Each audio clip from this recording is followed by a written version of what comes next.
Hello and welcome to my channel. Bonsoir et bienvenue sur ma chaîne. My name is Muriel and this evening I will be doing a quite a salty review, you've been warned, of Stories of Your Life and Others by Ted Chiang. Because no, I did not like this. This will be also, as it so happens, an unpopular opinion review because the vast majority of people seem to really like this guy. And well, my first encounter with his work was not good. Or, well, I might be exaggerating just a wee bit because I'm just still bitter that I was so disappointed. I do think at least 2 of the stories in there merited 3 solid stars on Goodreads, but the rest, oh no, it was 2 or even 1 star. Yeah, major failure there. But I will be doing a review because I need to get my thoughts about this out there. A quick explanation, however, for those of you who aren't familiar with this collection of short stories or this author, Stories of Your Life and Others is the first ever published collection of short stories by American writer Ted Chiang. Now, he's marketed as a science fiction writer, but I'll say it outright, 3 out of the 8 stories were science fiction. The rest was not science fiction, so I don't get that. For starters. But in any case, yes, this is short fiction with a variety of types of stories. You have a Tower of Babel retelling. You have a story in which people actually encounter angels on a regular basis and can sometimes see through into hell. You have a story involving golems and an alternative version of Victorian-era London. And of course you have the story on which Denis Villeneuve's I think it was successful movie Arrival was based on. A movie, for the record, I very much enjoyed. I thought it was a great movie, and I thought the movie was a lot better than the original story as well. So that gives you an idea of the stories in there, and I am aware that he has published very recently, last year perhaps, his second short story collection called Exhalation. So there you have a bit of context. I was very excited to read this collection because I've heard so much bloody praise for it everywhere, including by booktubers who I follow and who I enjoy and whose opinion I respect. And I still respect it, like, you know, ultimately to each their own. I'm not dissing on anyone here, I'm just expressing my disappointment with this book. So before I get into the main part of my review, I'll just quickly say I'm not going to talk about characters, because there's no point whatsoever. There's no characterization, in my opinion, in there. 0 character development, there's no point in doing that. But I am going to talk about the writing, I'm going to talk about the themes, but between those 2 sections, I'm basically going to go through each story, one by one, and I will be liberally spoiling this, so this is not a spoiler-free review by any means. So yeah, you've been warned, again. Look, it's not badly written, I'm not gonna say that, but it's nothing particularly impressive either. And in fact, I'm going to say, I think the writing is very cold and mechanical. Now, I have read that apparently Ted Chiang is still, or at least was, a technical writer. I'm not really sure what that entails, actually. I guess it's writing textbooks, something like that. That was his job. Well, that's his background in any case. And yeah, I can definitely see that. I think the writing is very cold. I had no emotional involvement whatsoever in any of these stories, and some of these stories are clearly meant to touch upon human beings' psyches, emotions, and relationship to the universe, technology, etc., and I felt nothing. I felt nothing whatsoever, so. Also, another minor criticism that I really hope is not going to make me appear as a hypocrite. Sometimes I thought the guy was really trying hard to appear smart, throwing lots of technical terms in there. Now, in and of itself, I don't mind. I can enjoy a field-specific vocabulary, and I've recently said in my reviews for China Miéville's novels that I enjoyed the fact that he uses high-flying vocabulary, and I have, you know, a dictionary app next to me to look things up. So I'm not being hypocritical. What I mean is that in here, it's not balanced by writing that touches you on an emotional level, on writing that connects things to the everyday. That was my problem. It was just so cold and technical and mechanical, and I don't even like using the word intellectual because, again, that's not the problem. But it seemed like he was speaking all these really technical terms and stringing them up all together to make a story, and it just doesn't really work, for me at least. So it's not that I thought the writing was arrogant or pedantic, neither of these words fit, but there's a thing I've seen, I think, circulating on the internet. Maybe it's a meme, I don't remember where it comes from, but like, I am very smart, And that's the impression I got from this. Like, he's writing in a way to seem like I am very smart, which is incredibly ungenerous, I recognize. I'm really not trying to reduce this to an ad hominem attack. I don't know the man. I have nothing against him personally. I'm just saying that's the impression the writing left me with, and I did not like it. And then my other main gripe with the collection as a whole is that this is not even majoritarily science fiction. Like, there's a blurb on here saying, Chiang is one of the great science fiction short story writers of all time. Like, that's freaking generous. And I'm like, but not even the majority of these stories are science fiction. Like, what the hell? And he's only written 2 collections of short stories. I mean, can we wait a bit to see if he's going to be the greatest science fiction short story writer of all time? I mean, come on, mate. No, I wholeheartedly disagree. 3 stories in there were science fiction out of 8. One story I don't think even matters because it's not even a short story proper. It's like a fake fictional article he wrote for Scientific American or Nature, one of the big scientific publications. I did not understand what that was doing in there. Like, it was totally pointless, complete non-entity. Moving on. So the other stories, you have what I would call science fantasy, or just outright fantasy, or biblical, mythical fantasy, and then one story which is plain contemporary literary fiction that looks at maths. So it's meta science fiction, maybe? Or meta maths fiction, maybe? I don't know. Coincidentally, that was one of my favourite stories. It made me laugh out loud several times because it basically bitch slaps mathematics. I mean, I don't think that was his intention. I think there was supposed to be some gravitas to that story, and I'll get back to it. I just laughed. I thought it was hilarious. Another complaint I've seen on Goodreads, and I did feel that a bit as well, is a lot of the stories just end abruptly. It's all about the development. The conclusion doesn't really matter to the narrative. The characters don't really matter to the narrative either, so I mean, alright. There was no satisfaction in the conclusion of the stories in and of itself. It was all about, you know, the pathway leading up to it, which is fine, but after a while it got a bit tedious. But that's also probably because, like I said, I didn't feel moved or touched in any way by any of these stories. It just left me cold and distant. So yeah, nothing about that worked for me, and that's a problem because, again, I'm certain a few of these stories were meant to be emotionally impactful, speaking to our shared humanity. The fact that that failed majorly is a pretty bad sign. And now we're really going to get into it. Again, I'm going to be liberally spoiling this, so you've been warned. Let's start with the very first story, which apparently won him a prize, so, you know, good for him. It was alright. I gave it 2 stars. The story is The Tower of Babylon, which is a Tower of Babel. Babel. I never know how you pronounce that. Retelling. There are heavy elements of, well, biblical mythology. I mean, it's not the Babylon of the pagans. It's the Babylon of... You see, actually, but that didn't make sense from a world-building point of view. Like, there was no point during which Babylon was under... I mean, the Hebrews. The Hebrews were, like, exiles in Babylon, so that didn't make sense, actually. Okay, whatever. But so the people of Babylon are building this ginormous tower to reach the vault of heaven. The sky, which is solid. It's like a layer of rock, and they have to chip away at it, mine it.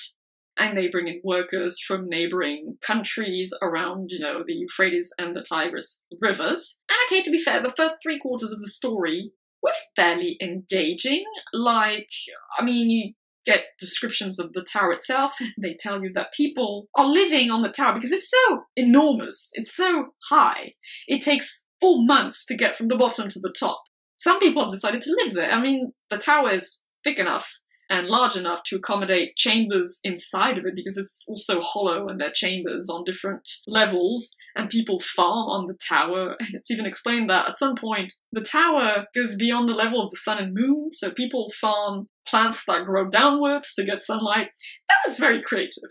I'll give them that. But then you get to the end, they mine into the vault of heaven, and they're very scared of tapping into a rainwater reservoir that will just drown out everything. And at some point, the main character of the story, the one telling it, is one of the tunnels dug inside the vault of heaven, and they do it. They tap into a water reservoir, and he gets washed away through a hole in the sky, so he thinks, oh, I'm going to go beyond the vault of heaven to see God?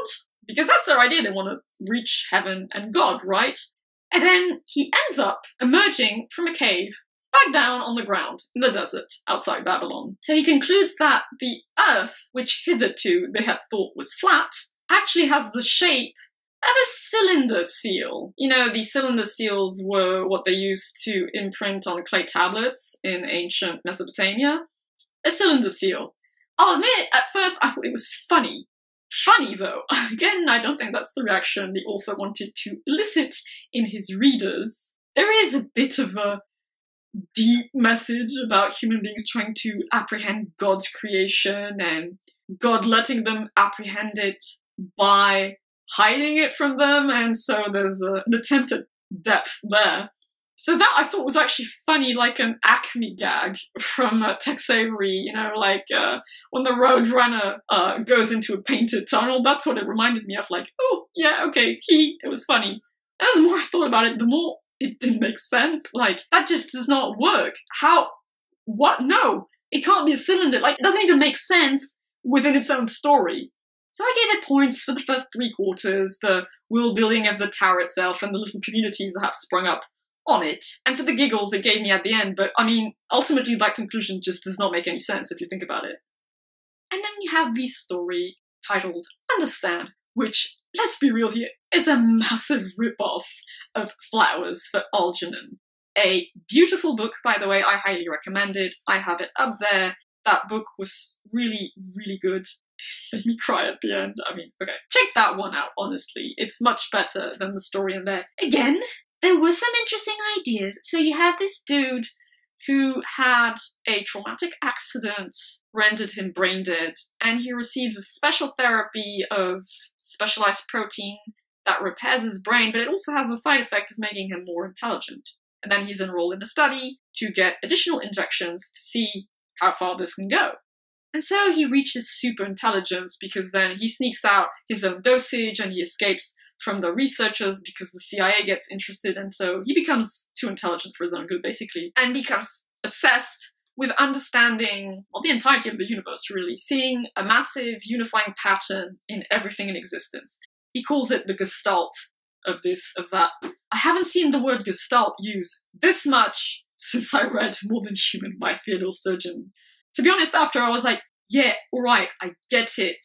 Can you vary that word? I mean, I'm sick and tired of the word gestalt. But then he realizes through the stock market, because he's got bonds to finance his research, which will enable him to build supercomputers that will augment his own intelligence so he can crack the universe, basically. Someone should have told him that the answer to life, the universe, and everything is 42. And so he realizes that another person has gone through this medical trial and reached a level of superhuman intelligence, except that person wants to use that superhuman intelligence to fix the world of humans, bring peace on Earth, basically be the next god emperor of humanity, right? But for good. And there's this epic confrontation between them that doesn't entail much action. Most of it happens in their minds because they don't quite communicate telepathically, but they use pheromones and like microscopic cues in the face and the body. It gets very highbrow. Like, this is one of the stories where a lot of technical words are thrown at you, lots of smart sounding words are thrown at you. The thing is, I felt nothing for these characters. I didn't give a crap. If anything, I thought they were sociopaths. Or at least the dude who's interested in figuring out the answer to life, the universe, and everything just doesn't give a shit about any other person. So he's a sociopath. And the other one, yeah, right, he has better intentions. He wants to fix humanity, but by becoming a god emperor, a la Dune, or Brandon Stark in Song of Ice and Fire. I'm like, alright, cool. The ending, I guess, was predictable for one thing, but it was alright, it worked. The ending was satisfying, I'm gonna say that. Again, 2 stars on Goodreads. The basic idea was interesting, the ending worked, but honestly, just read Flowers for Algernon. Then we have one of my favorite stories in the collection, Division by Zero, which, again, I'm pretty sure I liked for the wrong reasons. This involves a dual point of view. A woman who has just come out of the psych ward for a massive mental breakdown, and her husband who is having a really hard time being there for her. Why did she have a mental breakdown, you might ask? Because she is a mathematician, and she has basically been able to demonstrate that every number equals every other number. She's found a way to do, like a mathematical demonstration on paper that arrives at the conclusion that 2 can equal 1, or 5, or 10, or 11, so she's disproved the entirety of mathematics. So you gotta understand, I don't like maths. I haven't liked maths since I was 10 years old. I love science, and I studied biology, and I had to take maths at uni, but apart from probability and statistics, I have a very, very bitter relationship with mathematics.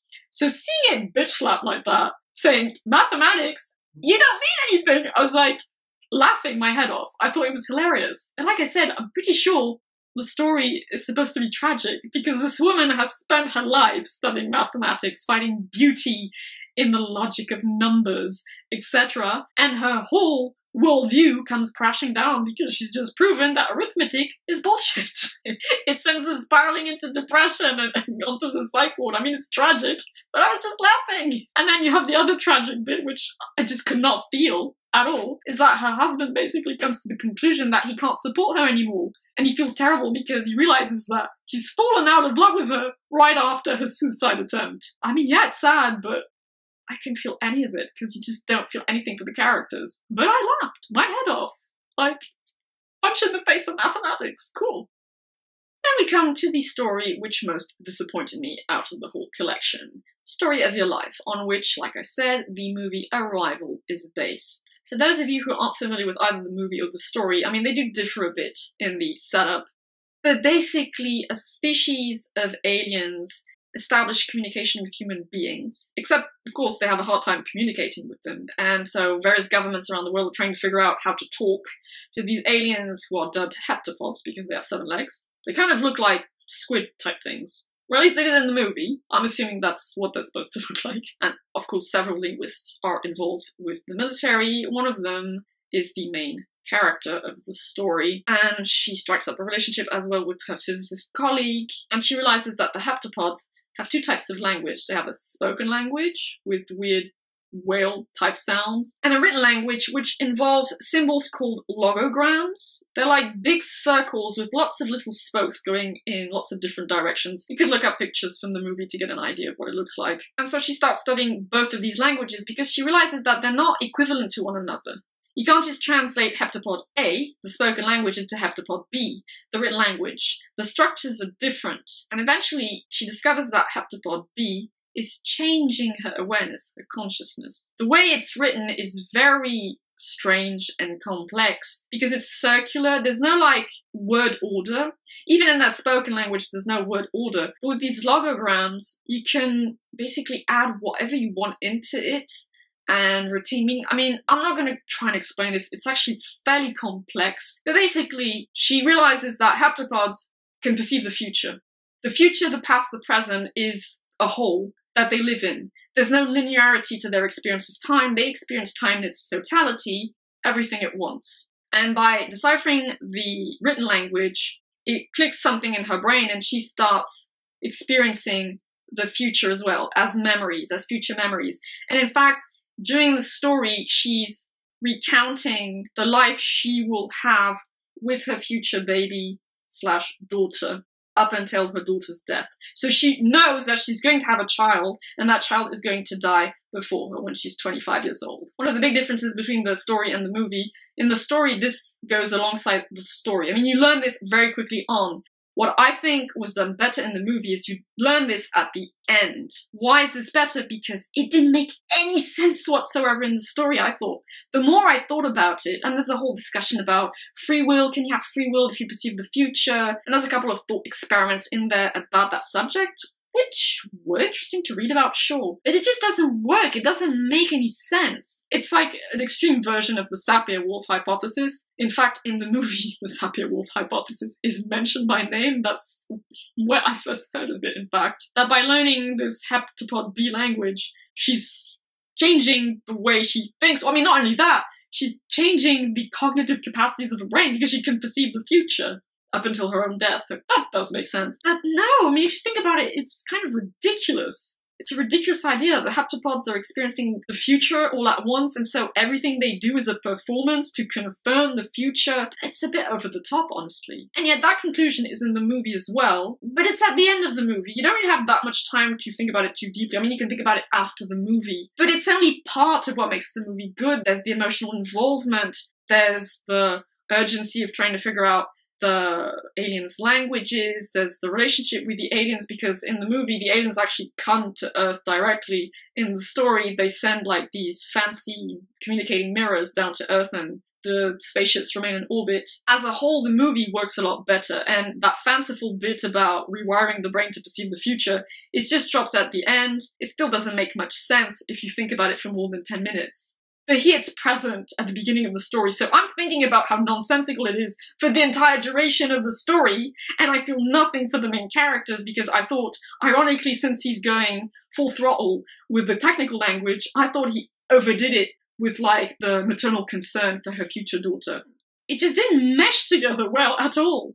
I didn't care. I did not care about her. I did not care about the future grief she was going to go through. I didn't even care that much about the story. I mean, no. Plus, again, minor quibble, but in the movie, the aliens are called Abbott and Costello, which is really cute and funny. In here, they're called Flapper and Raspberry, or something like that. Not interesting at all. And then we come to the worst story, by far, again, in my opinion, of the collection. 72 letters. Now, at first glance, the premise seemed interesting, original. We're in an alternative version of Victorian-era London, and golems are a thing. If you don't know, a golem is a creature from Jewish mythology folklore. It's a big clay human figure that is animated by a slip of paper with, Hebrew on it.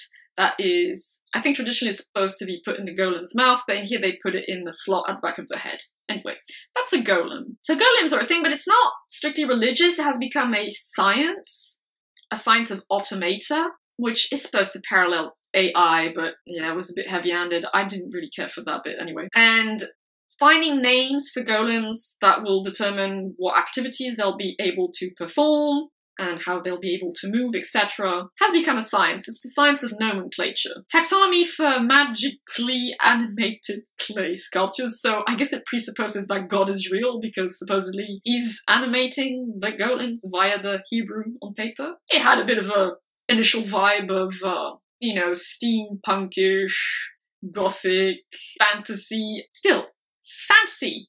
Science fantasy at the most, I'm being generous there, but not science fiction. And so the main character is a nomenclator. His job is to create new names to fit new golems that will do new things for people. Robots, right? Basically, like I said, it's a parallel to AI. That's one thing. And he wants to create golems that will have very dexterous hands, which will be able to build steam-powered looms for families, because he's a socialist.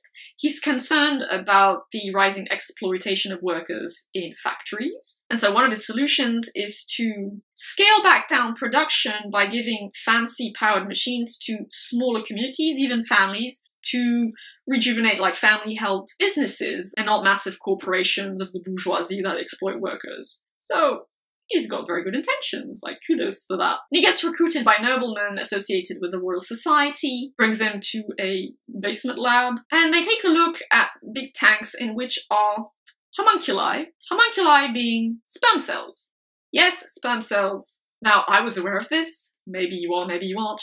But in the olden days, scientists and common people thought that sperm cells were actually miniature people, and that's what you planted in a woman's womb. A very misogynistic outlook, I might add. Basically, the woman didn't contribute any genetic material. She was just the oven for that nice little human-shaped bun. In this story, that's the thing. Sperm cells are tiny humans, microscopic humans, and they manage to grow them out, and they realize that these tiny sperm cells contain gametes for the next generation. And so they do this a couple of times, and they realize that at some point there are no germlines left. There are no future humans, and so they determine that the human species will go extinct in like 3, 4, 5 generations. And they want to make sure that humans don't go extinct, so they want to take these magical golem names, shove one in an oven to encode self-replication into the humans to ensure the survival of the species into the future. And that's the plot. It was so bloody stupid. Oh my god, I have never legitimately read a story as stupid as this. I'm not mincing my words here, I realize. I'm being very salty, but I just could not get over how idiotic the story was, honestly. I did not get it. Okay, I'll give him this. I laughed. You know, it's that kind of stupid and ridiculous that is so bad, it's funny. That's where I was. Like, the homunculi thing. I mean, you could argue, yes, but Muriel, I mean, that's something people actually thought. Fine, but then that would make sense as a science fiction story back in the 19th century, not today. What was the point of that in the story? To explore AI? Like, what? No, it doesn't work. Plus, if you think about it, like, a homunculi, alright, so it contains in itself a future male homunculi, which in itself contains a future male homunculi, but then the females contain eggs within the sperm. It just does not work. I don't bloody care. That's what people thought back in the 19th century. Well, we proved that's not the case. It's stupid, right? It's an idea for the trash bin of history. It doesn't work as science fiction. It doesn't work as fantasy fiction. It's stupid. And like, okay, the heavy-handed attempt at making a parallel with AI, cute, I guess, whatever. It was just so freaking stupid. So following from that, we have the evolution of human science. Like I said, I'm not even going to talk about this. It's 2 pages long. It was supposed to be a fictional article. I don't understand what it's doing in there. It's not even a short story as such. It was a non-entity. So moving on to the actual next story in the book, the second worst one. Hell is the absence of God. Once again, it is not science fiction. It is supernatural fiction, fantasy fiction, religious fiction. So we live in a world where angels pop up from time to time, and each time it is a cataclysmic event. It can cause earthquakes, tsunamis, cyclones, etc. And each time you have a few people who are bumped off, and a few people who luckily receive miracles. They can walk again, see again, their cancers are cured, etc. Alright? That's an interesting idea.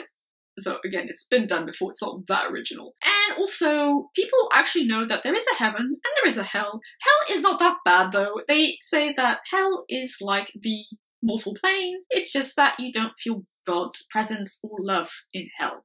But otherwise, you can go about your days pretty normally.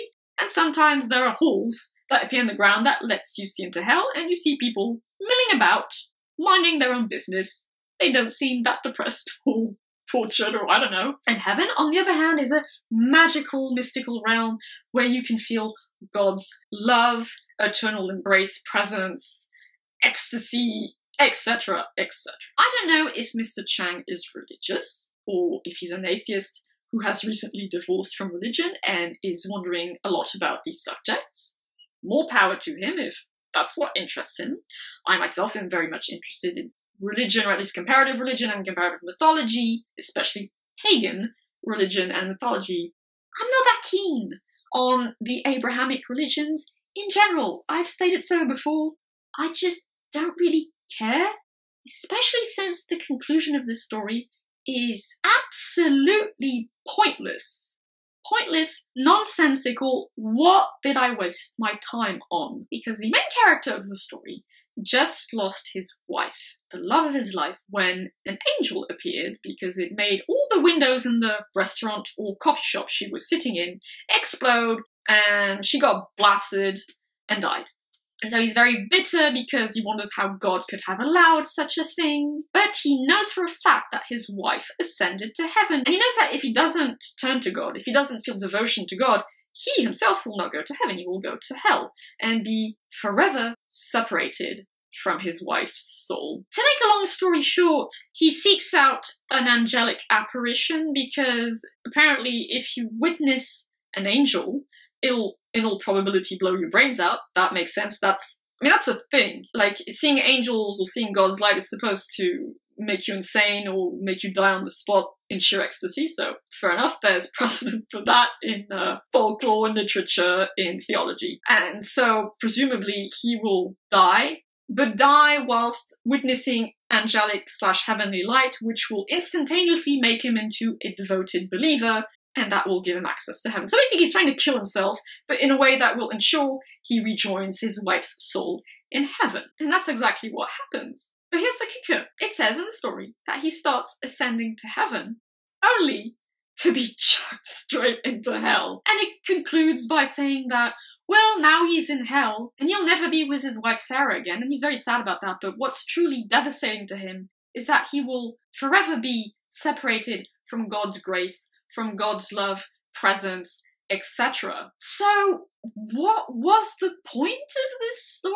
So, devotion for devotion's sake is good, but you might be chucked into hell anyway. So what God is just not rolling dice with the universe, but rolling dice with human souls. It's a very fatalistic approach. Like, I'm pretty sure there are Protestant schools of thought, maybe not nowadays, but there used to be, who had that approach, that believed that it didn't matter if you did good deeds or bad deeds. Your soul's destination was predetermined from the time it was born.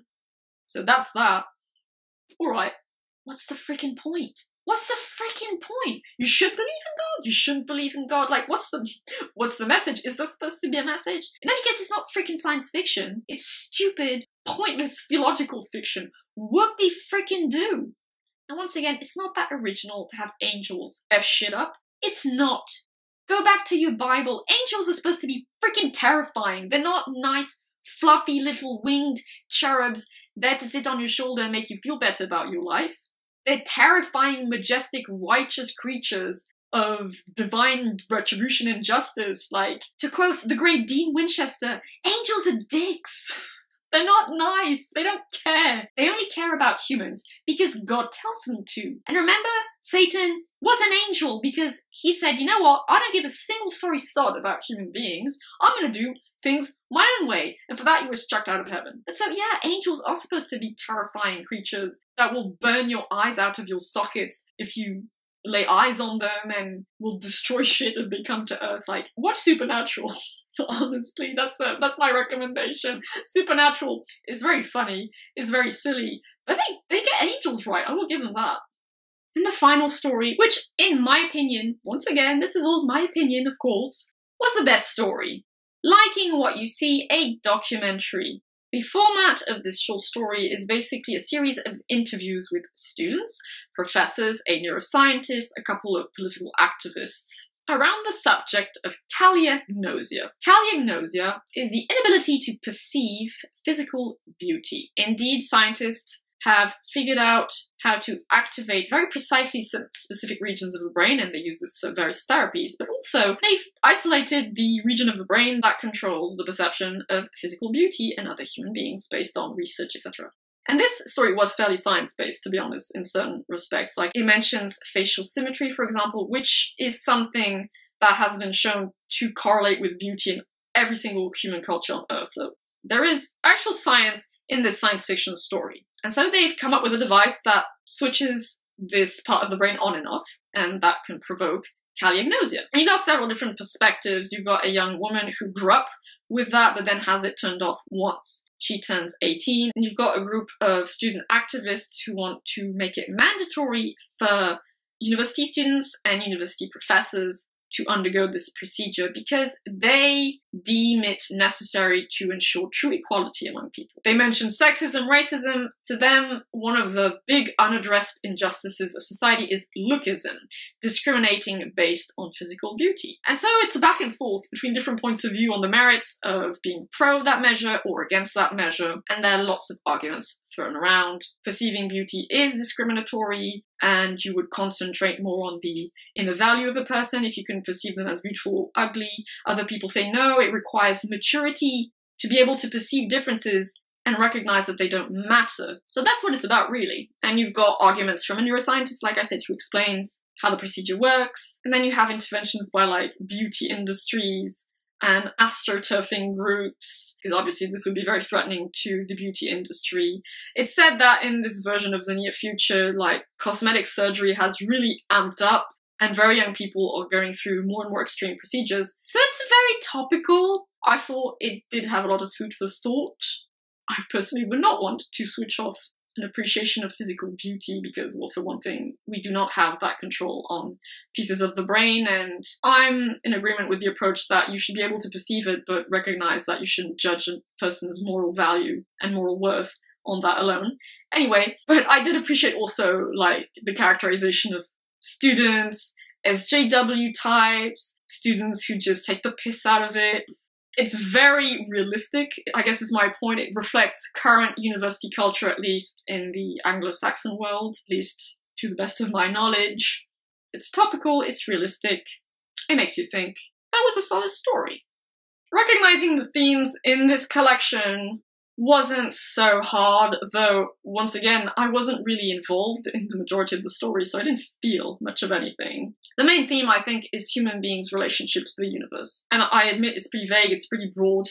But yeah, you can sort of see that in every story. Human beings seeking knowledge of the universe, being conflicted about knowledge of the universe, knowledge of God. You could substitute the universe for God, or God for the universe, depending on the story, and apprehending creation and the meaning behind creation, things like that. And then another theme, which I do think is present, but like I said, I didn't feel it, is grief. I mean, there's grief in the story of your life, because the woman knows she's going to lose her child, but it left me cold.